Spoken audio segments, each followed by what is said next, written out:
ጤና ይስጥልኝ ተመልካቾች ወንድማገኝ ይባላለሁ። ኢትዮጵያ ማንናት ኢትዮጵያዊነት ምንድነው በሚል ርዕስ የጀመርኩት ዝግጅት 20ኛው ክፍል ነው። ባለፉት 19 ክፍሎች በዚሁ በኢትዮጵያና በኢትዮጵያዊነት ዙሪያ የተለያዩ ጉዳዮችን አንስቼ ለመወያየት ሞክሬያለሁ እና ባለፈው 19ኛው ክፍል ደግሞ በተለይ የብፁዕ ቅዱስ አቡነ መርቆሬዎስን ከ40 እና 50 ዓመት በፊት ያስተላለፉትን የሰላም መልእክት ለማሰማት ሞክሬያለሁ። ከዛ በመቀጠል የአቡነ ተክለ ሃይማኖትን አጠር ያለ ታሪክ ከደራሲ ፍስሐ ዜ መጽሐፍ ላይ በመጥቀስ አቅርቤያለሁ። በሶስተኛ ደረጃ ደግሞ የአጼ ዳዊትን የኢትዮጵያ የመድኃኒታችን ኢየሱስ ክርስቶስን ግማደ መስቀል ከፊል አካል ወደ ኢትዮጵያ እንዴት እንዳስመጡት የሚያሳየውን ለማቅረብ ሞክሬያለሁ። በተለይ የብፁዕ ቅዱስ አቡነ መርቆሬዎስን የሰላም መልእክት ያቀረብኩት አንድ እንግዲህ ዓለም በሰላም እጦት እየተናጠች ነው። ኢትዮጵያ ደግሞ እንዲሁ በተለያዩ አካባቢዎች የሰላም እጦት አለ። ለዚህ ደግሞ ዋነኛው ዘረኝነት ነው። አሁን ደግሞ ከዘረኝነት አልፎ ሃይማኖታዊ እንዲሆን ለማድረግ በአርሲ ክርስቲያኖችን ይገላሉ። በአማራ አካባቢ ደግሞ በቅርቡ የሰማሁት በጎንደር አካባቢ አንድ ኢማም መገደላቸውን ሰምቻለሁ። ንብረት ይቃጠላል፣ ሀብት ይዘረፋል እና ይሄ በእውነት ሊቆም የሚገባው ነገር ነው እና ሁላችንም በዚህ ላይ ልንታገል የሚገባ ነው። እንደውም አንድ ጽሁፍ ያገኘሁት የሃይማኖት ሰው ይመስሉኛል ተጠይቀው ይሁን ራሳቸው ጠይቀው የሚመልሱት መልስ አለ እና ምን ይላል? ዘረኝነትና ክርስትና ህይወት አብረው መሄድ ይችላሉን የሚል ጥያቄ ይጠይቁና እንዲህ እያሉ ይመልሱታል። ለዚህ ጥያቄ መልሱ አብረው አይሄዱም ነው። ቅዱስ ዳዊት በመዝሙሩ እንደተናገረው ስንፍና አምላክን እስከ መካድ ያደርሳል። ዘረኝነት ስንፍና ነው። ዘረኝነት ሃይማኖትን እስከ መካድ ያደርሳል። ዘረኝነት ከግብረ ገብነት ያፈነገጠ ጠባይ ነው። ከግብረ ገብነት የወጣ ሰው ደግሞ ለምኞቱ ድንበር የለውም። በዘረኝነት የተለከፈ ሰውም ለጥፋቱ ዳርቻ የለውም። ክርስትና ክርስቶስን መምሰል ሲሆን ዘረኝነት ደግሞ ሰይጣንን ወይም ዲያብሎስን መምሰል ነው ይሉና አንደኛ ቆሮንቶስን ምዕራፍ 11 ቁጥር 1ን ይጠቅሳሉ። ክርስትና አንድነትንና ፍቅርን ይሰብካል። ዘረኝነት ደግሞ መለያየትና ጥላቻን ይደሰኩራል። ክርስትና ባልንጀራን እንደራስ መውደድን ያስተምራል። ዘረኝነት ደግሞ ባልንጀራ መግደልን ማሳደድን ይሰብካል። ክርስትና የሚያሳድዷችሁን መርቁ እንጂ አትርገሙ፣ ደስ ከሚለው ጋር ደስ ይበላችሁ፣ ከሚያለቅሰውም ጋር አልቅሱ፣ እርስ በርሳችሁም በአንድ ሀሳብ ተስማሙ በማለት ያስተምራል። ዘረኝነት ደግሞ ከዚህ በተቃራኒው በቀልን፣ ጠላትነትን ይሰብካል። ስለሆነም ዘረኝነትን ልንርቀው የሚገባ ክፉ ጸባይ ነውና ይሉና ይቆየን ብለው ያጠናቀቃሉና እንግዲህ ሁላችንም ዘረኝነትን በእውነት በማንኛውም የትም ዓለም ይሁን ኢትዮጵያም ውስጥ ሊጠፋ የሚገባው ሊሆን የማይገባ ነው ብለን ልንታገለው ይገባል ለማለት ነው የምፈልገው። እንግዲህ ወደ ዛሬው ዝግጅቴ ከመሄደ በፊት ደግሞ እስኪ የሶፊያ ሽባባውን ተነሽ ኢትዮጵያ የሚለውንና የአንድ ወጣት ወታደር መልእክት ሰምተን እንመለስ።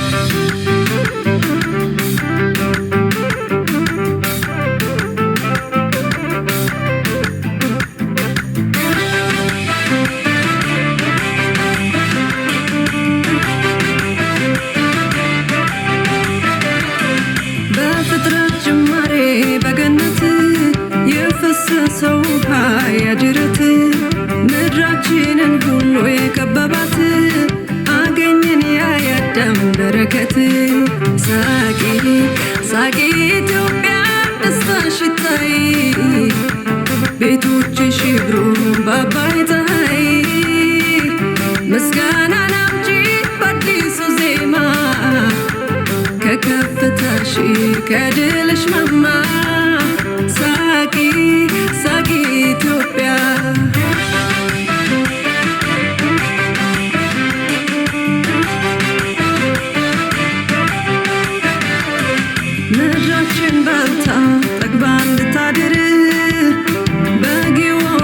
ሲሳይ በአባይ መንደር እንባችን ታብሶ ተጠግነን ከስብራት ምድራችን ቀዝቅዛ ከሚፋጀው ከትኩሳት እንሻገር ወደፊት እንሂድ በአምላክ ሰላም በእሱ አካሄድ እንሻገር እንሂድ ወደፊት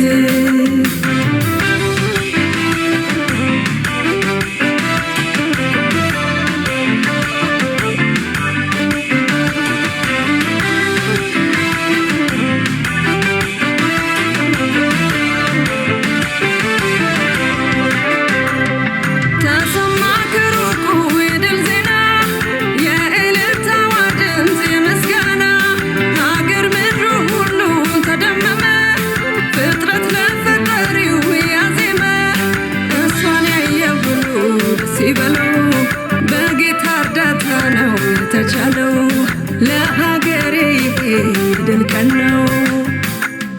ሳቂ ሳቂ ኢትዮጵያ ደስታሽ ይታይ ቤቶችሽ ይብሩ በአባይ ፀሐይ ምስጋናን አምጪ በአዲሱ ዜማ ከከፍታሽ ከድልሽ ማማ ሳቂ ሳቂ ኢትዮጵያ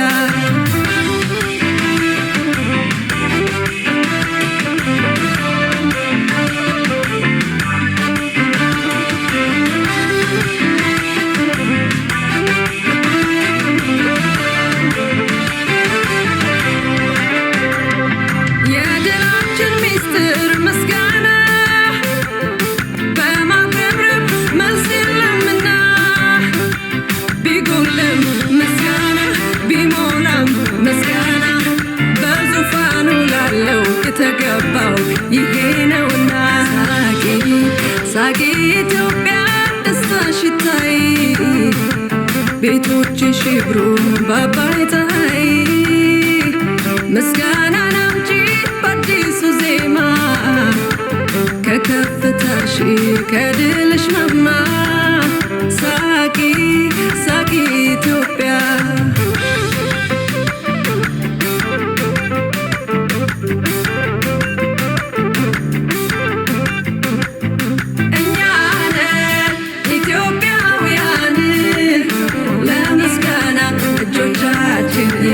የዘረጋን እኛ ነን ኢትዮጵያውያን ለማመስገን መጣን አምላካችንን እኛ ነን ኢትዮጵያውያን ለምስጋና እጆቻችንን የዘረጋን እኛ ነን ኢትዮጵያውያን ለማመስገን መጣን አምላካችንን እኛ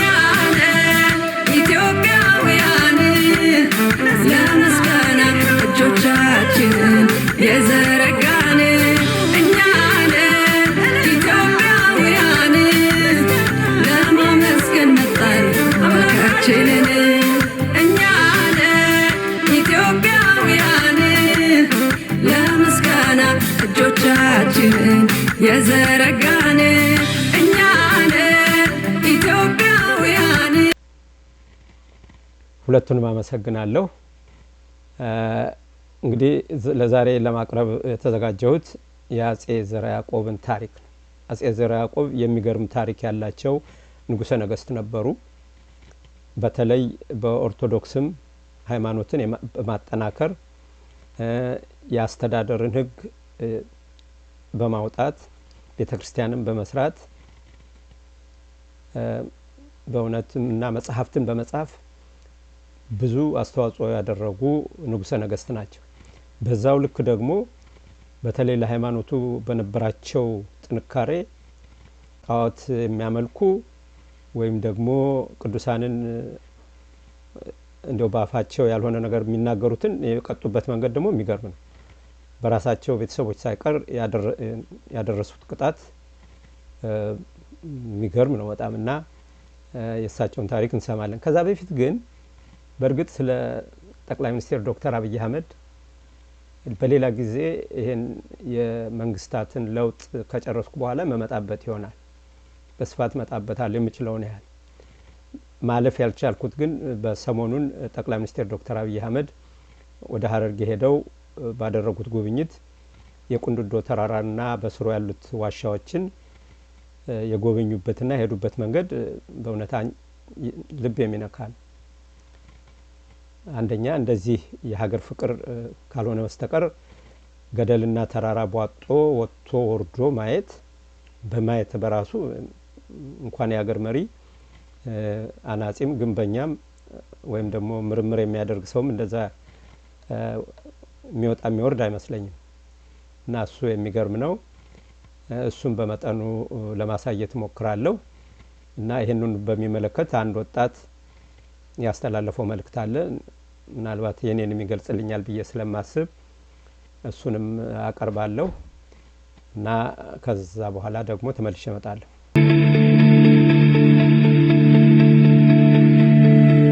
አሁን የምንገኘው በምስራቅ ሀረርጌ ቁንድዶ በሚባለው ተራራ ላይ ነው። ይሄ ተራራ ከፍተኛ ታሪክ ጠገብ ቦታ ነው። በዚህ ቦታ ላይ አዋቂዎች፣ የሀገር ሽማግሌዎች እንደሚናገሩት የአህመድ ግራኝና ለነድንግል በ15ኛው ክፍለ ዘመን የነበረው ግጭት እዚህ አካባቢ ላይ ሸሽቶ የመጣው ጦር ሙሉ በሙሉ ከመደምሰስና ታሪኩ ከመጥፋቱ በፊት ውስን ፈረሶች እዚህ ተራራ ላይ እንዲወጡ አድርገው ነበር ይባላል። የዚያ ምክንያት እኛ በውጊያው ብንወድቅ ብንቀር ታሪካችን ጠፍቶ አይቅር ከሚል መነሾ እንደሆነ የዚህ አካባቢ ሀገር ሽማግሌዎች እና አዋቂዎች ገልጸውልናል። በዚያ ጊዜ ተዋቸው ፈረሶች ሲሞቱ፣ ሲጎሉ፣ ሲጨምሩ ቆይተው ዛሬ ወደ 48 ገደማ የቤተሰብ የለመዱ የቤት ፈረሶች ሳይሆኑ የዱር ፈረሶች እዚህ ቦታ ላይ ይገኛሉ። ተራራው ትንሽ ከፍታ ያለው ቦታ፣ መጠነኛ ቅዝቃዜ ያለው ቦታ ነው። የፈረሶቹን ቅርጽ ያየን እንደሆነ በተለምዶ ከምናውቃቸው ፈረሶች በተለየ ሁኔታ አንገታቸው ረዘም ያለ ነው እና እነዚህን የዱር ፈረሶች እና በዚህ ተራራ ያለውን ሃይኪንግ ሰዎች እየመጡ እንደሚያዩ ሰምተናል። ከዚያም በተጨማሪ ልክ እንደ ባሌ ሁሉ 3-4 ቦታ በጣም ረጃጅም ኬቮች እዚህም አካባቢ አሉ።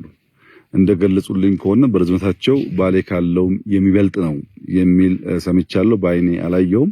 እነዚያን ኬቮች፣ የሃይኪንግ ቦታዎች፣ እነዚህን የዱር ፈረሶች እንደምታዩት ይሄ ተራራ ቁንድዶ ብቻ ሳይሆን አንዳንዶች ደብሊው ማውንቴን ይሉታል በቅርጹ የተነሳ ተራራው በራሱ በጣም ከፍተኛ ውበት ያለው ለእይታ የሚማርክ ቦታ ነው የምናየው።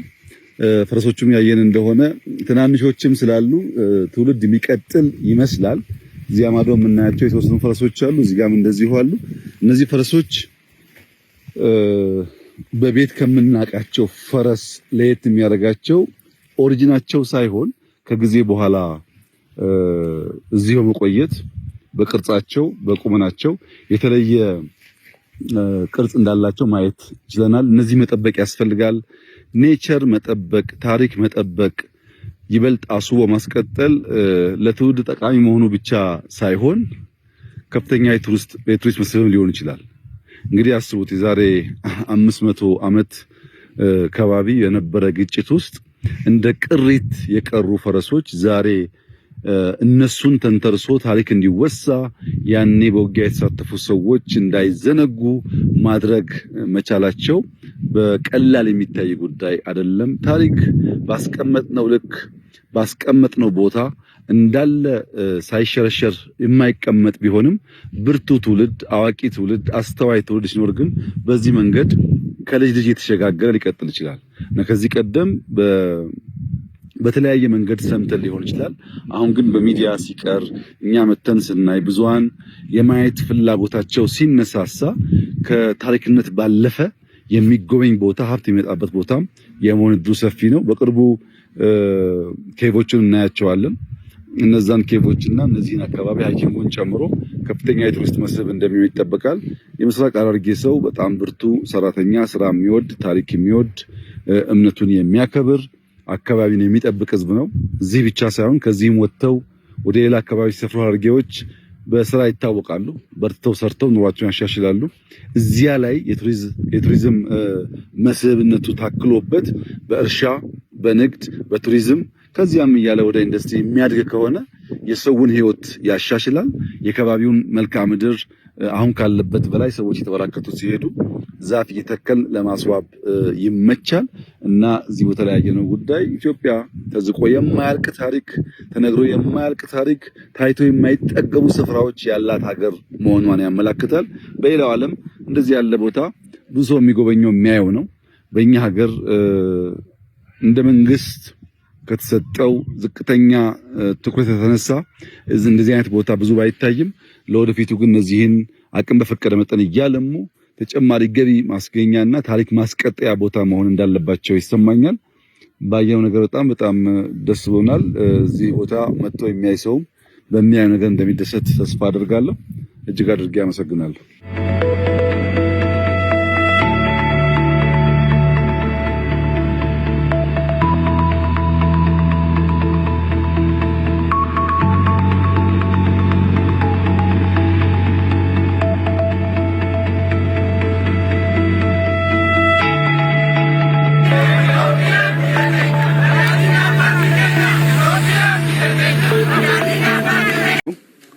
በምስራቅ ሐረርጌ ዞን ውስጥ ነው። ትናንት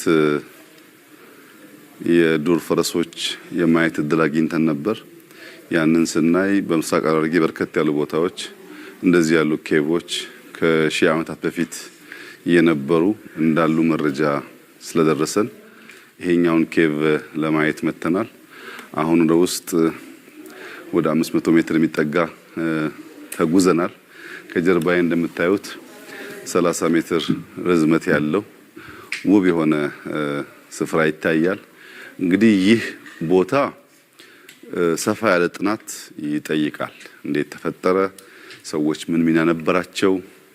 እንዴትስ መልሶ አሁን ወዳለበት ሁኔታ ተቀየረ የሚለው ጥናት ይፈልጋል። ግን ኢትዮጵያ ገና ታውቆ ተዝቆ የማያልቅ ታሪክ ሀብት እንዳላት አንዱ ማስረጃችን ይህ ኬቭ ነው። በዚህ ዋሻ ውስጥ በአይን ብቻ በጣም ነጭ ከእብነበረድ የነጡ የድንጋይ አይነቶች አይተናል። ላይምስቶን መሳይ ነገሮች አይተናል። ግራናይት የሚመስሉ ነገሮች አይተናል። ከዛም ያለፈ ሚክስቸር ያላቸውን ድንጋዮች አይተናል። ይሄንን በእውቀት በጥናት ምንድናቸው፣ ከምን መጡ፣ እንዴት ተሰሩ የሚለውን ማየት ይፈልጋል። አንዳንዱ ቦታ ያሉ ዋሻዎች የውሃ መስመር እንደሆኑ የሚነገሩ አሉ። ግን ይሄኛው እንደምታዩት የውሃ መስመርም አይደለም። እንዴት ተፈጠረ፣ እንዴት ተሰራ፣ ሰዎች ምን ሚና ነበራቸው የሚለውን ሙያተኞች በግርድፍ ሳይሆን በእውቀት እና በጠራ ዳታ ማጥናት ይኖርባቸዋል። ግን ምስራቅ ሐረርጌ የገባኝ ነገር መሰረተ ልማት ከፍተኛ ችግር ቢሆንም ብዙ ዋሻዎች፣ የዱር ፈረሶች፣ ዝሆኖች፣ የተተከሉ ድንጋዮች በብዛት የሚታዩበት፣ ፍልውሃዎች ያሉበት ይሄ ሶማሌ ሐረሪን ጨምሮ ያለው ቀጠና መሰረተ ልማት ቢሰራለት ብዙ ሊመረመሩ ሊታዩ የሚችሉ ሀብቶች እንዳሉ መገንዘብ ችያለሁ። በተለይ ማርብል፣ ግራናይት የመሳሰሉ ውድ ድንጋዮችን በሚመለከት ይህ አካባቢ በብዙ ሀብታም እንደሆነ ማየት ችያለሁ። እንግዲህ የዛሬው እይታ ከመስማት የዘለለ እውቀት ለመፍጠር ነው። ከዚህ በኋላ ሙያተኞች ተጨምረውበት በሚኖረው ጥናት መሰረት እንዴት አድርገን ወደ ልማት ወደ ሀብት ቀይረን የዜጎቻችንን ሕይወት እናሻሽላለን፣ የሀገራችንን ሀብት እናሻሽላለን የሚለው ጉዳይ የቤት ስራ የሚሆን ይሆናል። የበረጋችን ወክ እያማሩ አይደለም ተራራ ላይ ከፍ ዝቅ መከራውን የሚያየው የኢትዮጵያ ሀብት ከምድሯ ውስጥ እንደሆነ የተረዳ መሪ ነው። የኢትዮጵያ የመለወጫ ሚስጥሮቿ እጆቿ ላይ ነው ያሉት፣ በልጆቿ እጅ ላይ ነው ያለው። ስለዚህ የተፈጥሮ ሀብቶቿን ደግሞ ገልጦ ማውጣት ያስፈልጋል ብሎ ስለሚያምን ነው። በነገራችን ጉድጓድ ውስጥ አለት ላይ የወጣ መከራውን የሚያየው። እንዴትኛውም በኢትዮጵያ ታሪክ ውስጥ እንዳለፉት መሪዎች ሱፉን ለብሶ መመጻደቅ ይችላል። ብራዘር ይችላል። ምንም ነው ማታመጣው። ይሄን መሪ ከመውቀስ በፊት ውሃ እየጠጣ ይሄን ምስል እያየ ከራስ ጋር ትንሽ መነጋገር መቻል አለበት። የትኛውም በኢትዮጵያ ታሪክ ውስጥ የትኛውም መሪ በጠቅላይ ሚኒስትር ዶክተር አብይ አህመድ ልክ ዝቅ ብሎ የኢትዮጵያ ለውጥ ለማምጣት ነጭ ላብ ያላቡ መሪ አታመጣልን። በቃ ምንም ውሸት መወሻሸት አያስፈልግም። እውነት መናገር ትውልድን ያስቀጥላል፣ አዲስ ነገርን ያሳያል። ከእውነት ጋር መታረቅ ብቻ ነው። ሰውየው ሀገር የመለወጥ ልብና አስተሳሰብ ስላለው ነው እንደዚህ ላቡ ጠበስኪል መከራውን የሚያየው። ይሄንን እንዴት መረዳት ይከብዳል? ይሄን መረዳት ከከበደ ውሃ እየጠጣ ትንሽ ደቂቃ ከራስም ጋር ከአይምሮም ጋር አውራ፣ የጤና ችግር እንዳለበት ስለምንረዳ። በየትኛውም በኢትዮጵያ ፖለቲካ ታሪክ ውስጥ በጠቅላይ ሚኒስትር ዶክተር አብይ አህመድ ልክ በቅንነት ሀገሩን ያገለገለ ሰው አታገኝ። በቅንነት ነው ኢትዮጵያን እያገለገለ ያለ።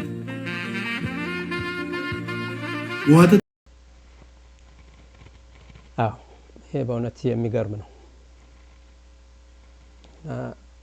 ይሄን ለማድነቅ እንግዲህ መቼስ ምንም የሚባል ነገር የለም። እግዚአብሔር ብቻ ሁሉን እሱ አዋቂ ነውና እሱ ይፍረደው ነው፣ እሱ ይወስነው። በመቀጠል እንግዲህ ቅድም እንዳልኩት የአጼ ዘርዓ ያዕቆብን ታሪክ ነው። እሳቸውን ታሪክ ደግሞ ሰምተን እንመለስ።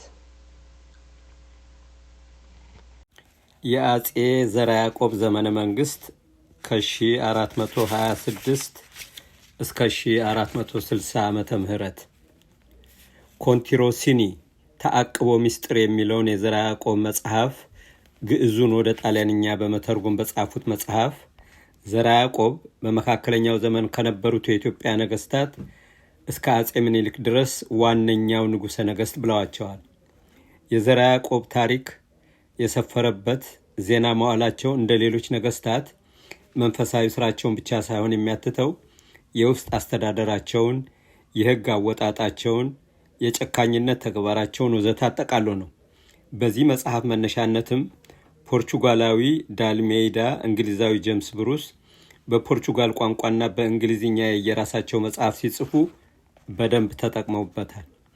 በኋለኛው ዘመን በአጼ ቴዎድሮስ ሁለተኛ ጊዜ በእንግሊዞች ተዘርፎ ከሄደው 500 ያህል የእጅ ጽሑፍ ጥራዝ መጽሐፎች ውስጥም የዘርዓ ያዕቆብ ዜና መዋዕል የሚገኝ ሲሆን እንግሊዞቹ ወስደው በክብር በብሪቲሽ ሙዚየም አስቀምጠው ማንም ጸሐፊ እየገባ እንደ ልቡ እንዲያጠናው ፈቅደዋል ይባላል። የጀርመኑ ሙሴ አውግስቶ ዲልማን፣ የእንግሊዙ ዊሊያም ራይት፣ የፈረንሳዩ ጁሊየስ ፔሪስ እየተመለከቱ በየቋንቋቸው ተርጉመው በማሳተም ለአንባቢ እንዲሰራጭ አድርገዋል። የሀገራችን ጸሐፍትም ከዚሁ በመነሳት ስለ ዘርዓ ያዕቆብ በሰፊው ጽፈዋል። ለምን እንደሆነ በውል ባልረዳውም ብዙዎችን ጠይቄ ምላሽ ላገኝ ባልችልም በርካታ ጸሐፍት ስለ ሀገራችን ነገስታት ሲጽፉ ከአጼ ዘርዓ ያዕቆብ በኋላ ያሉትን ነገስታት አንቱ እያሉ በመጥራት ነው የሚቀጥሉት። እኔም ከዚህ በፊት በነበሩ ታሪኮች በአንተ መጥቼ ከዚህ ከዘርዓ ያዕቆብ በኋላ በአንቱታ መቀጠለኝ ነው። ምናልባትም አንቱታ የዘርዓ ያዕቆብ ግኝት ሳይሆን አይቀርም፣ ወይም ለኋለኛው ዘመን ታሪክ ያመች ዘንድ ከወዲሁ ለመልመድ አስበው አንቱታውን ከዚሁ የጀመሩበት ሁኔታ ተፈጥሮ ይሆናል። እንጃ ብቻ የአንቱታ አመጣጥ መች እንደሆነ በታሪክ በውል አይታወቅም። አጼ ዘርዓ ያዕቆብ በ1426 ዓመተ ምህረት ንጉሠ ነገሥት ሆነው የተሾሙ ቢሆንም የንግስና ስርዓታቸው ግን ለየት ባለመልኩ ከጥቂት ዓመታት በኋላ በአክሱም ጽዮን ነው ያከበሩት። መንበረ ስልጣኑን በጨበጡ በመጀመሪያው ዓመትም የፈጸሙት ተግባር ልዩ ልዩ የባዕድ አምልኮ ስርዓትን የሚከተሉ ለነበሩ ኢትዮጵያውያን የሚሆን የቅጣት አዋጅ ማወጅን ነበር። በዚያ ዘመን በኢትዮጵያ የነበሩ ዜጎች ኦሪት ሕግ፣ እስልምናና ክርስትናን የሚከተሉ የነበሩ መሆናቸው እንዳለ ሆኖ የጣዖት አምልኮ የሚያመልኩም ነበሩ። በአጼ ዘርዓ ያዕቆብ ጊዜ ደግሞ ደስክ የሚባል የጣዖት ምስል ነበር። ምስል ብቻም ሳይሆን ዛር፣ ቆሌ ወይም ሌላ ባዕድ አምልኮ በከፍተኛ ደረጃ መሰራጨቱ ታውቆ ነበር።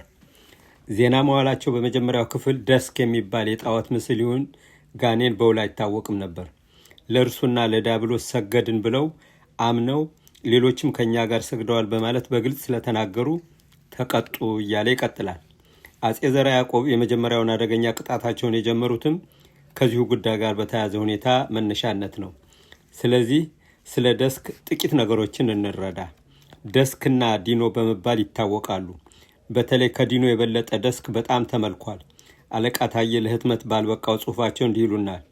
ሸዋ ቅንብቢት አጠገብ ሰንጋ ቦካ በላይ ብለት የምትባል ትንሽ ኮረብታ አለች። ዛሬ የአቡነ ተክለ ሃይማኖት ታቦት ተተክሎባታል። ጥንት በዚያች ስፍራ ታላቅ ቤተ ጣዖት ቤተ ደስክ የሚባል የዛር መቅደስ ነበር። የክርስቲያን ነገስታት መኳንንቱም ዘመቻ ሲነሱ ከሱ ይሰፍሩና ከዛሩ አለቃ ምክር ተቀብለው ይዘምቱ ነበር።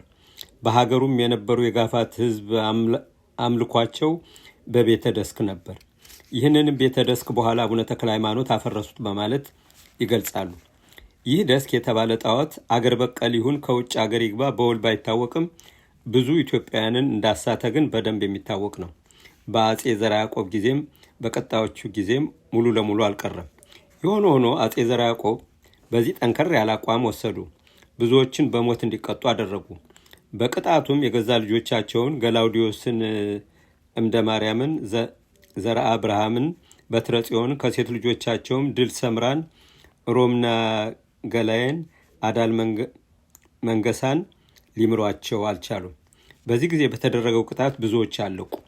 ጥቂቶችም ማምለካቸው በደንብ ስላልተረጋገጠ ሳይገደሉ ቀሩ።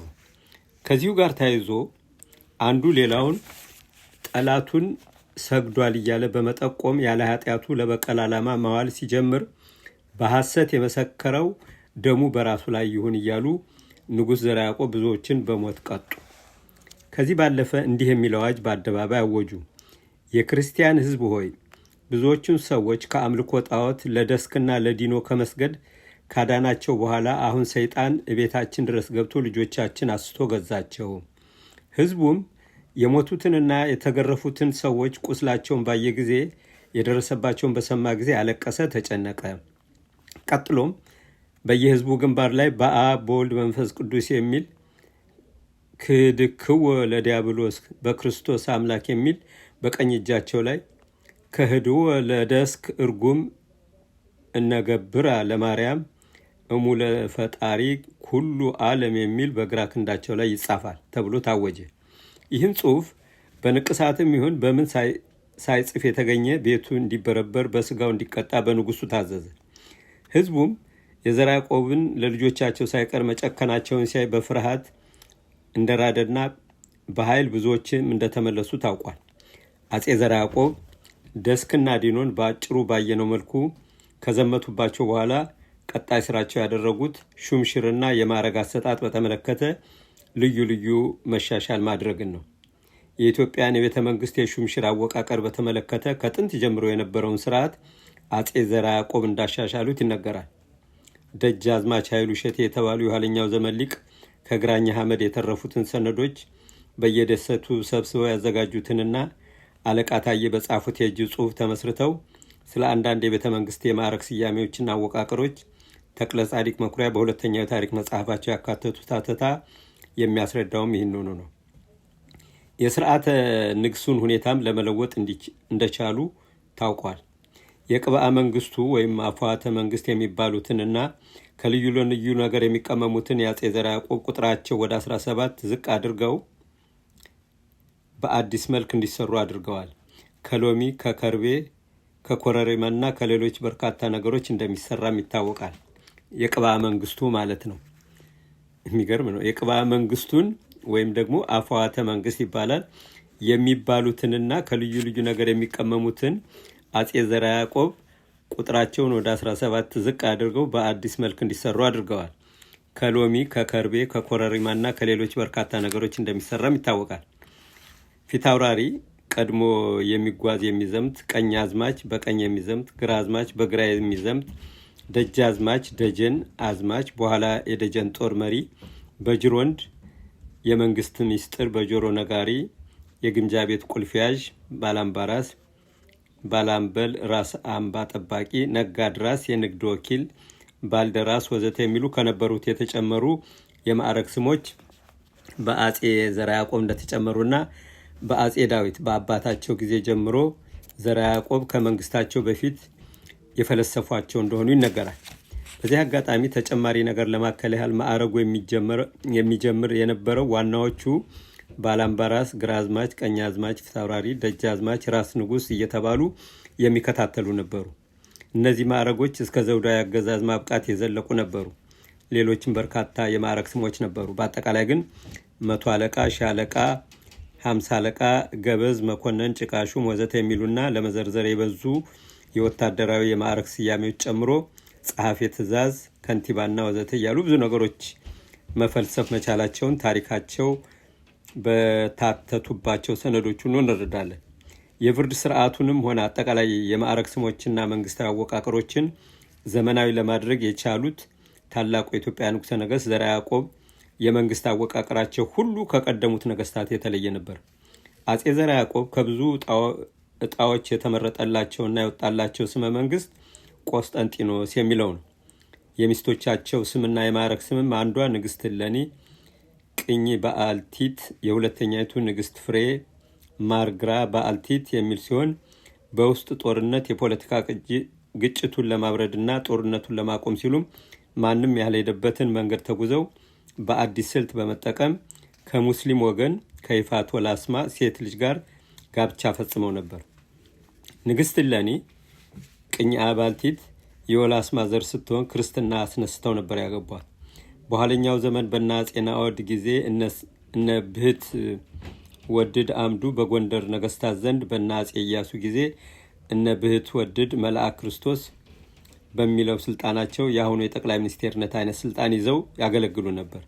አጼ ዘርዓ ያዕቆብ ግን ወንዶችን ብህት ወደዶች በመሻር ለሴት ልጆቻቸው ስልጣን ሰጡ። በዚህም ሙሉውን ስልጣን በራሳቸው እጅ እንዲይዙና ከወንድ ሹሞች ከሽኩቻ ነፃ የሆነ መንግስት ለመመስረት ሞክረው ወንዶችን በሴቶች ተክተዋል። በዚህም ለመጀመሪያ ጊዜ በኢትዮጵያ ታሪክ ብዙ ንግስቶች መኖራቸውን ሳይዘነጋ ሴቶች የከፍተኛ ስልጣን ባለቤት የሆኑበት ጊዜ ሆነ። ነገር ግን እንዳሰቡት ሳይሆን ቀረና ሴት ልጆቻቸውም ሸፍተውባቸው ነበር። ሆኖም እንደገና ስልጣኑን በኃይል ሊነጥቋቸው ችለዋል። ብዙዎች በክህደት ውስጥ የሚሽከረከሩ ሲሆኑባቸው ጊዜም የንጉሥ ባለሟል የሆነውን አቃቤ ሰዓቱንና የቤተ መንግስት ታማኝ አገልጋዮች የእልፍኛ አሽከሮች ከሴቶች ጋር ወሲባዊ ግንኙነት እንዳያደርጉ ሰው ቤት ገብተው እህል ውሃ እንዳይቀምሱ አዘዙ። ምክንያታቸውም ወንድ ከሴት ከተገናኘና ቤት ውስጥ ገብቶ ከበላ ከጠጣ በወዳጅነቱ ስለማይቀር ሚስጥር እንደሚያወጣ የተወዳጃቸውን ሰዎች ሀሳብ እንደሚፈጽምና መጠቀሚያ ሊሆን እንደሚችል በማሰብ ነው። አጼ ዘርዓ ያዕቆብ ታሪካቸውን በየዘርፉ ቀጥለን እንደምናየው በአንድ በኩል እጅግ ሲበዛ ክርስቲያንና ለሃይማኖታቸው ቀናኢ የነበሩ ሲሆኑ፣ ሌላኛው ገጽታቸው ደግሞ አደገኛ፣ ቅጣታቸው የመረረና የከበደ ጨካኝ ሆኖ እናገኛቸዋለን። ሕግ አወጣጣቸውና የዘመናዊ አስተሳሰብ ባለቤት መሆናቸውን እናይና እንደገና መልሰው በሚወስዱት እርምጃ ኋላ ቀር ይመስሉናል። አስተሳሰባቸውና ዓላማቸው ለሀገራቸው እድገት፣ አንድነት እንዲሁም ነጻነት ሆኖ ሳለ ነገር ግን ስልጣናቸውን ለማጽናት ሲሉ አሽከሮቻቸውን ከሰውኛ ፍላጎታቸው ሲገድቡ እናያለን። በተጨማሪም ብዙ ሚስቶችና ብዙ ልጆች መውለዳቸው እንዳለ ሆኖ በርካታ ቤተ ክርስቲያናትን አሰርተዋል። ደብረ ብርሃንን የቆረቆሯት እኒህ ንጉሠ ነገሥት ቁጥር ስፍር የሌላቸው መጽሐፍትን ጽፈዋል። እጅግ ሲበዛም የጦር ሜዳ ጀግና ነበሩ። ይህንና ይህን መሰሉ እጅግ አወዛጋቢ አካሄዳቸውን የመረመሩ የውጭ ሀገር ጸሐፍትን በጥበባቸው ተደንቀው ታላቅ ንጉሠ ነገሥት ብለዋቸዋል። በዜና መዋላቸው መሰረት ከላይ ካየናቸው ተግባራቶች ቀጥሎ ወረድ ሲል የሚያትተው የማሂኮን ሽፍትነት ነው። አጼ ዘርዓ ያዕቆብ ከፊሉን ሹምሽር ካደረጉ በኋላ የተለያዩ ቅጣቶችን ከፈጸሙና ሕጎችን በአዋጅ ከደነገጉ በኋላ ህዝቡ ሁሉ እየተንቀጠቀጠ እንደተገዛላቸው ለመግለጽ ወርዕዱ ኩሉ ስበእም ግርማ መንግስቱ ወእምቢ ኃይሉ ይላል። ጥቂት ቆይቶ የሀዲያው ሹም ለኢትዮጵያ ማዕከላዊ መንግስት የሚገባውን ግብር እንዲያስገባ ሲጠየቅ ከሀገሬም አልወጣም ወደ ቤተ መንግስትም አልመጣም ብሎ ላከ። ይህ ሀዲያ ገራድ ወይም ሹም መጠሪያ ስሙ ማሂኮ ይባላል። ይህ ሰው የንግስት እሌኒ ወይም የዘርዓ ያዕቆብ አንደኛዋ ሚስቱ ወንድም ነው። አባታቸውም ገራድ መሐመድ ይባላል። ማሂኮ ለጦርነት መዘጋጀቱን ደዋሩንና ባሌን ለማጥፋት ለመውረድና ለመዝረፍ ይረዳው ዘንድ ከአዳል ባላባቶች ጋር ለጥምረት መላላኩን መልእክተኞች ነገሯቸው። አጼ ዘርዓ ያዕቆብም የሀዲያ ህዝብ ሙሉ በሙሉ ወይስ በከፊል ነው ያበረለት ብለው በመጠየቅ ምክር እንዲለግስ መልእክተኛውን ሲያዙት ብዙዎቹ አብረውለታል። የሚሻለውም የአባቱን ወንድም ገራድ ባሞን ጠርተው በሀዲያ ይሹሙትና የራሱ ዘመድ ይውጋው የሚል ምክሩን ለገሱ። በዚህ ምክር ተስማምተው ገራድ ባሞን ከነጦሩ ካለበት ከደጌን ምድር አስጠርተው የሀዲያ ንጉስ ብለው በመሾምና በመሸለም የወንድሙን ልጅ እንዲወጋ ላኩት። ሌሎች በዳሞት የሚገኙ ጦር ሰራዊቶችንም ጨመሩለት። ለባሌና ለደዋሮ ሽማምንቶች ማይኮ እንዳያመልጥ የሚል መልእክት ላኩባቸውና ጉዞ ከደብረ ብርሃን ወደ ሀዲያ ጀመሩ። መነኮሳትና ሽማምንቱን በጸሎትና በምርቃት ጦሩን ሸኙት። ገራድ ባሞ የተሰጠውን ሰራዊት ይዞ ሀዲያ ደረሰ። በዚህ ጊዜ ቀደም ሲል ሸፍተው የነበሩት ሁሉ ጥቂት ተዋግተው ስላልቻሉ እየመጡ ገቡለት። የግዛት ሹሞች ለገራድ ባሞ መግባታቸውን የሰማው ዋናው የሀዲያ ሹም ገራድ ማይኮሞ ለመሸሽ ጉዞ ሲጀምር ስጋ ምድር በሚባል ቦታ ላይ ደረሱበትና ተያዘ። ከዚያም ገደሉትና እጆቹና ጭንቅላቱን ቆረጡት። የዚህ የድል ወሬ ለዘርዓ ያዕቆብ ሲደርስ በመሐሌት በዘፈንና በጭፈራ የድሉ በዓል ተከበረ። የሀዲያው ገራድ ባሞና ተባባሪዎቹ የማይኮን የተቆረጠ አንገት እጅና እግር ይዘው መጥተው በአጼ ዘርዓ ያዕቆብ ፊት ቆመው የጦርነቱን ሁኔታ ተረኩ። ሽልማትና ሹመት ለሚገባው ሁሉ ተሰጠና ተሸኙ። ከዚህ ጦርነት በኋላ ቀደም ሲል መርጠዋት የነበረችውን ከተማ ደብረ ብርሃንን ወደ ማሳመርና ቤተ መንግስታቸውን በአዲስ መልኩ ወደ ማሳነጽ ነው ያመሩት። የደብረ ብርሃን ከተማ ሲቆረቁሯትም የስላሴን ቤተ ክርስቲያን አብረው አሰርተዋል። በሸዋ ነገስታት ዘንድ ባልታየ ሁኔታ እጅግ የሚያምርና በውስጡ ይዘት እጅግ ያጌጠ መውጫና መግቢያው በልዩ ሁኔታ የተሰራ ቤተ መንግስት ያስገነቡት አጼ ዘርዓ ያዕቆብ የቤተ መንግስቱን ሕግና ስርዓትም ለዋውጠውታል። ከቤተ መንግስታቸው ወደ ቤተ ክርስቲያን ሲሄዱም ሆነ ሲወጡና ሲገቡ ማንም እንዳያቸው አድርገዋል። በአጠቃላይ የቤተ መንግስቱን ሚስጥርና የንጉሱን መውጣት መግባት የሚያውቁት የእልፍኝ አገልጋዮች ብቻ ሲሆኑ እነሱም ወደ ውጭ የማይወጡና ከማንም ጋር ግንኙነት የማያደርጉ ናቸው። ካህናትና ሹማምንቱም በልዩና ሚስጥራዊ በተሞላበት ሁኔታ ብቻ ነበር ከንጉሰ ነገስቱ ጋር ግንኙነት የሚያደርጉት። ከዚህ ቤተ መንግስት ግንባታ መጠናቀቅ በኋላም ስርዓተ ንግስናቸው የንግስ በዓላቸው ወደ ማክበር ነበር የተሻገሩት። የቀድሞ የሰለሞን ዘር ስርዓት በደንብ መመለሱን ህዝቡ ያረጋግጥ ዘንድም የንግስና በዓላቸው አክሱም ጽዮን ሄደው ለማክበር መወሰናቸውን ብዙዎች አስደስቶ ብዙዎችን አስገርሞ ተቀባይነት እንዲኖራቸው ያደረገና በሸዋ ነገስት ዘንድም ያልተለመደ ነበር። አጼ ዘርዓ ያዕቆብ ወደ አክሱም ከማምራታቸው በፊትም የጨዋ ዘር የሚባሉትና በመንግስት ዘንድ መሾም የሚገባቸውን ሰዎች መርጠው በአዳል፣ በደዋሮ፣ በሀዲያና በሌሎች ግዛቶች በተቆጣጣሪነትና በታዛቢነት በመካሪነትም ሆነ በበላይነት እየሾሙ ሲልኩ እንዲህ የሚል መልእክትም አብረው ላኩ። የሰጠናችሁ አዝማች እየገረፈ ቢያሰለጥናችሁ እየተቆጣችሁ ወደ ሽፍቶች ሀገር ሄዳችሁ በእኛና በአዝማችሁ ላይ ትመኩበት ወይ ታምጹበት ነበር። አሁን ግን በእናንተ ላይ ሌሎች አዲሶች ጨዋዎች እግዚአብሔር እንዳዘዘን ልከንላችኋል። የቀድሞውን ክፋታችሁን ትታችሁ በስርዓትና በሕግ ኑሩ። እምቢ ያላችሁ እንደሆን በእናንተ ላይ እንዳሰብነው ቅጣት እንፈርድባችኋለን።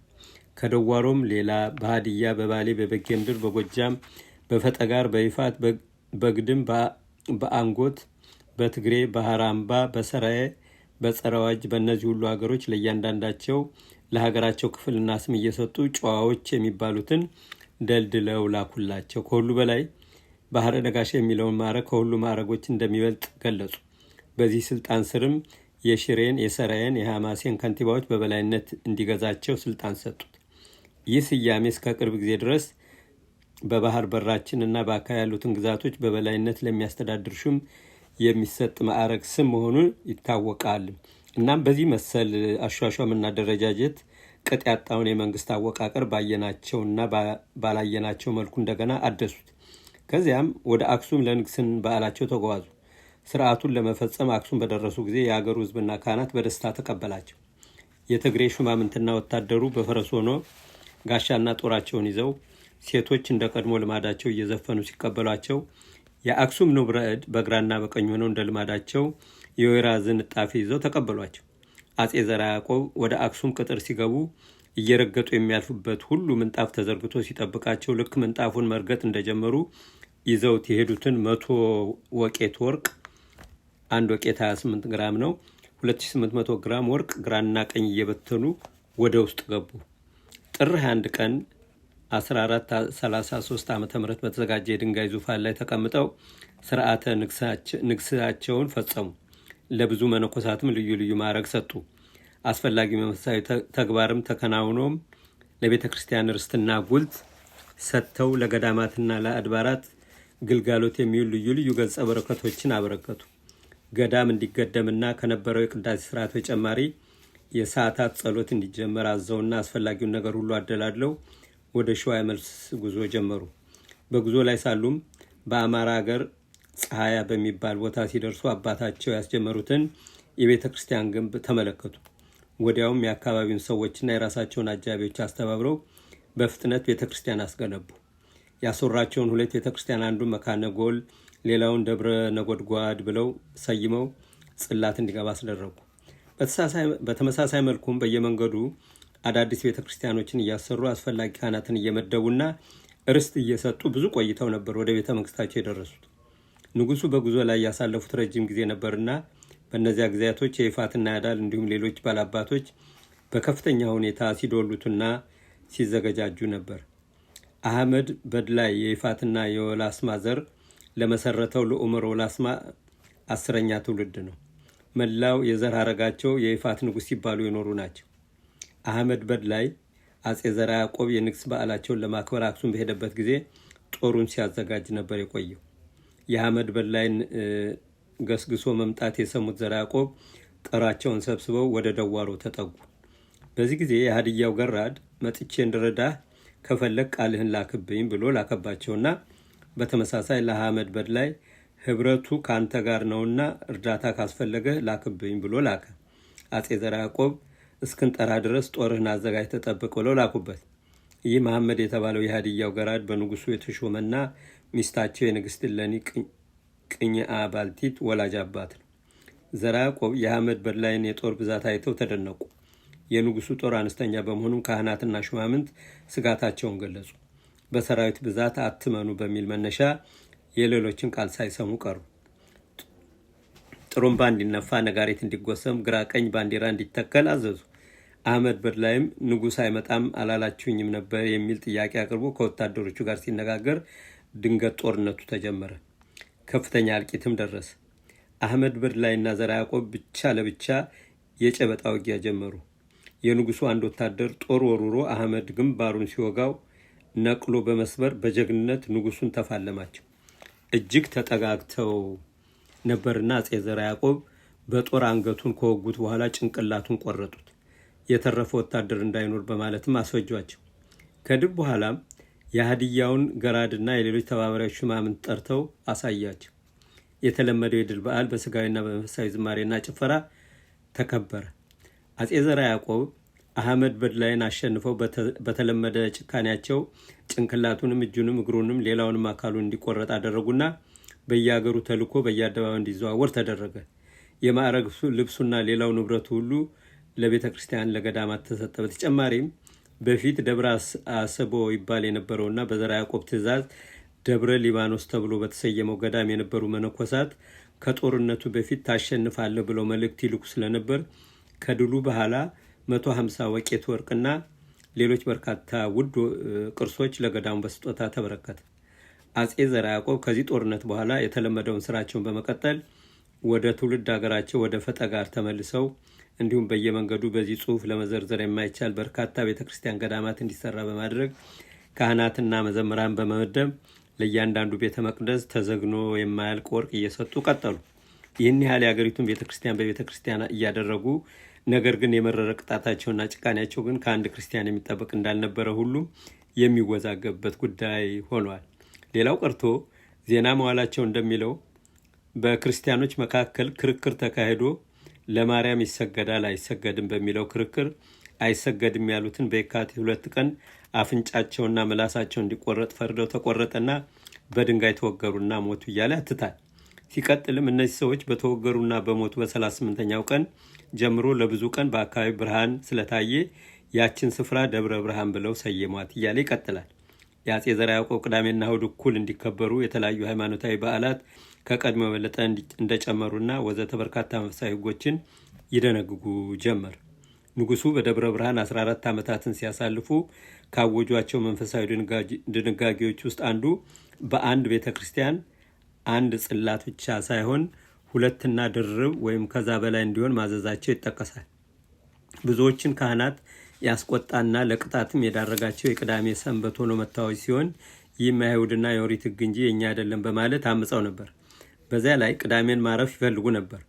ሆኖም በዘርዓ ያዕቆብ ዘንድ ተቀባይነት አልነበሩም። በአጠቃላይ የአጼ ዘርዓ ያዕቆብ መንፈሳዊ ስራ አሁን ላለው የኦርቶዶክስ ተዋሕዶ ሃይማኖት ብዙ አይነት መሻሻሎችና አዳዲስ ሕጎችን እንዲቀበልና እንዲቀጥል የሚያደርግ ሆኖ ነው የሚታየው።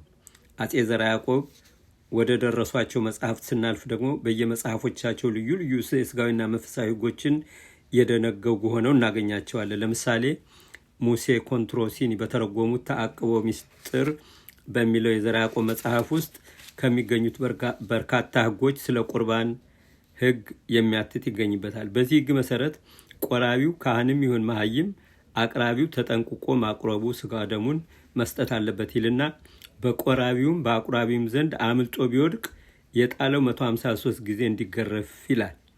መጽሐፈ ሚለድ የሚለው ስለ ወርሃዊ ክብረ በዓላት ሲተነትን አያይዞም ስለ ጣዖት አምልኮና ስለ ቅጣቱ ይደነጋል።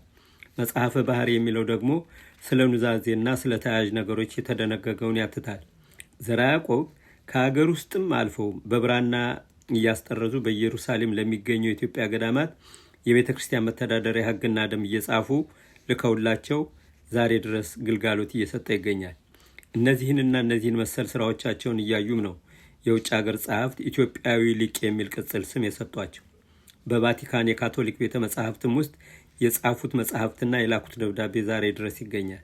አጼ ዘርዓ ያዕቆብ ይህን ሁሉ ስራ ከመስራት ጎን ለጎን የይፋትና ያዳል የሀዲያና የደዋሮ ባላባቶች ሲሸፍቱ አንዳንድ የራሳቸው እየዘመቱ ሌላ ጊዜ በመልእክተኞች ተዋግተው ድል እያደረጉ ነው። በተጨማሪም በጥንቱ ዘመን ከግሪክና ከሮማ ጋር ብቻ የነበረው የኢትዮጵያ ግንኙነት በዘርዓ ያዕቆብ ጊዜ ግን ከሌሎች የአውሮፓ ሀገራት ጋር ሰፋ ያለ ግንኙነት ለመጀመሪያ ጊዜ ተጀምሯል። ዋናው የሃይማኖት አጀንዳ ቢሆንም በዚያ አጋጣሚ ስለ ሌሎች ጉዳዮች የመወያየት እድል ነበራቸው።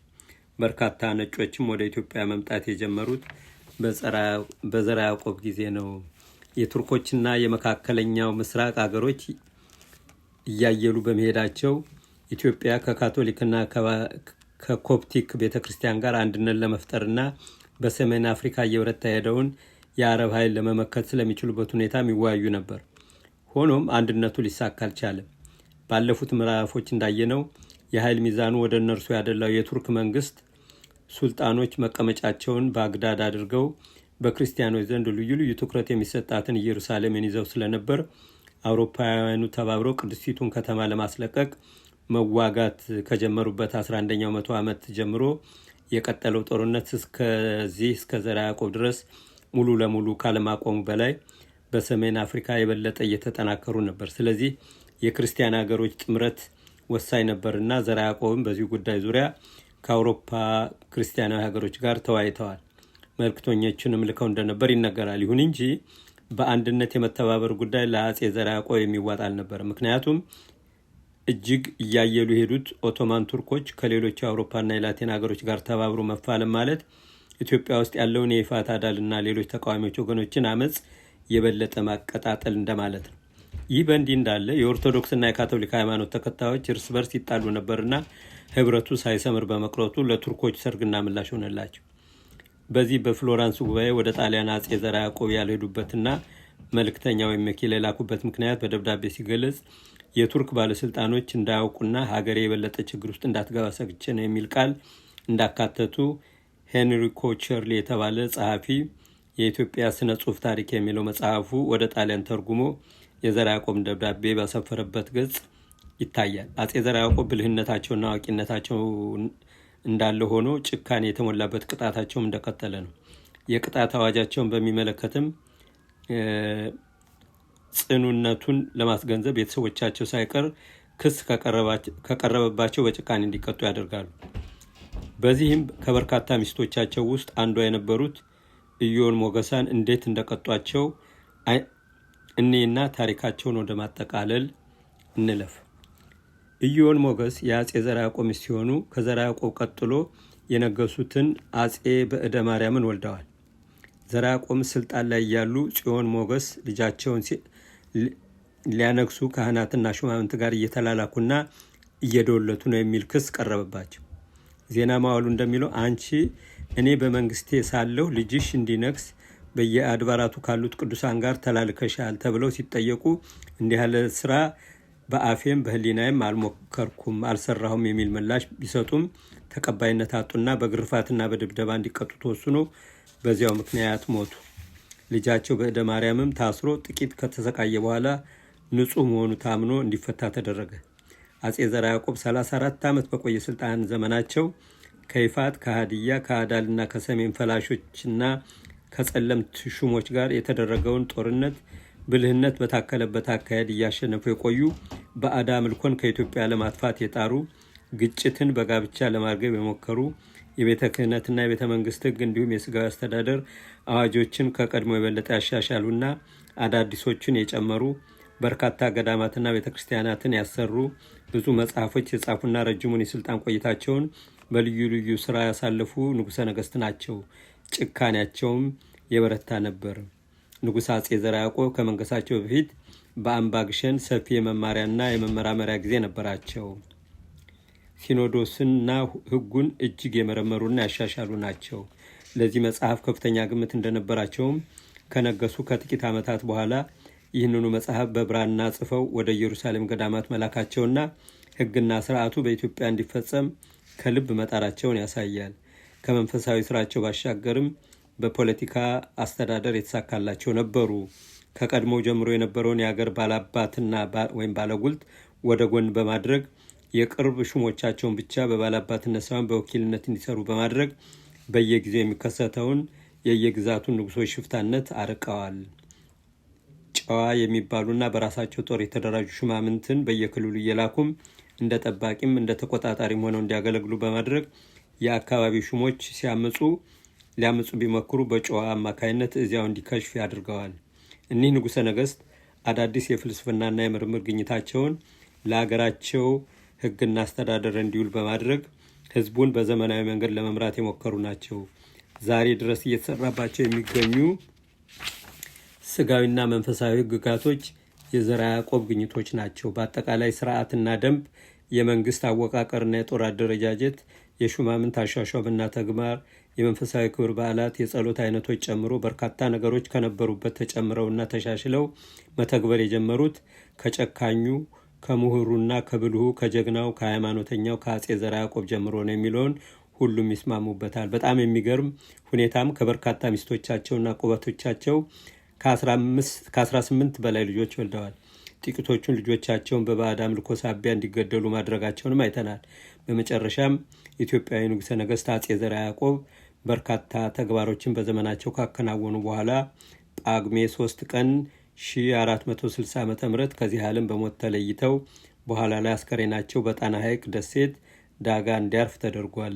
እንደ ሌሎቹ ሁሉ ለአጼ ዘርዓ ያዕቆብ በዘመኑ ባለቅኔዎች ስንኝ ተቆጥሮላቸው የነበረ ሲሆን ይህንኑ ረዘም ያለ የሙገሳ ግጥም አጠር አድርገን እንየው። ዣን ዘርዓ ያዕቆብ በድል ፀሐይ አንጀት ይላል።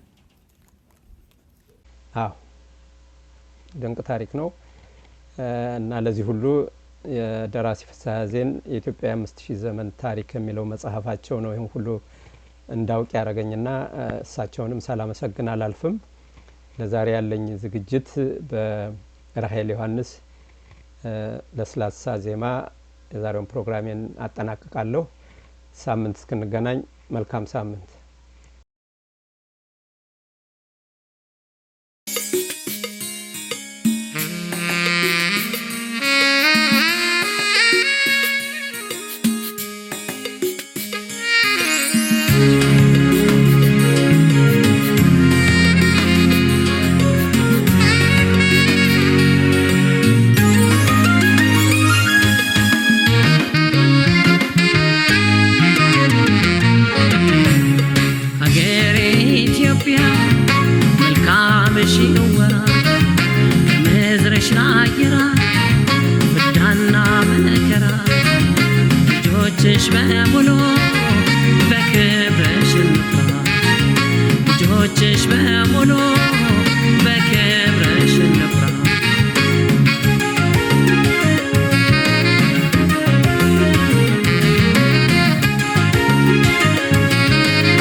ፍቅር አለን ስላንቺ ኢትዮጵያ ክብር አለን ስላንቺ ኢትዮጵያ